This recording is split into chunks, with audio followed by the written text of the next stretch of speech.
So this video is going to start taking us through the step-by-step procedure that we're going to do eliminating an excess reagent problem. Now again, I want you to remember that the word reagent really is just another word for reactants. And all we're going to see is that in these types of problems, we're going to be given two different quantities to start with. We have to figure out which one we're going to run out of first, and that's the one that we're going to actually use for this reaction.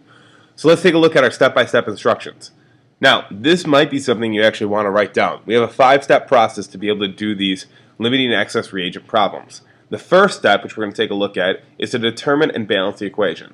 The second step is to actually use the different quantities that they gave us, because they're going to give us two different amounts for our reactants, and we have to figure out which one is going to determine the amount of product that we can make. Which one's going to run out first and limit how much we can actually make of our product.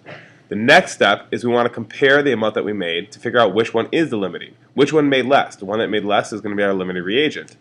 The fourth step is going to be to use that quantity that actually we ran out of, that we had as our limiting reagent, and solve for everything else, because that one's going to actually determine how much we're going to make of everything. And our final step is to determine the amount of the excess reagent that we have left over. So we'll use that limiting reagent to actually determine the amount of excess that we would have left over, subtract the two, and figure out how much we would have remaining. So those are the 5 steps for this limiting excess reagent problem. Let's take a look at step number 1, and we'll pause the video after we introduce it to have you guys try a problem.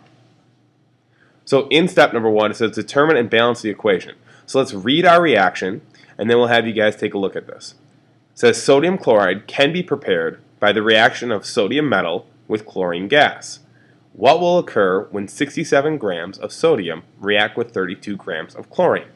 What I want you guys to do is to actually write and balance the equation at this point.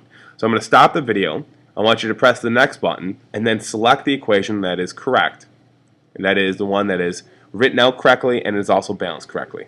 Good luck.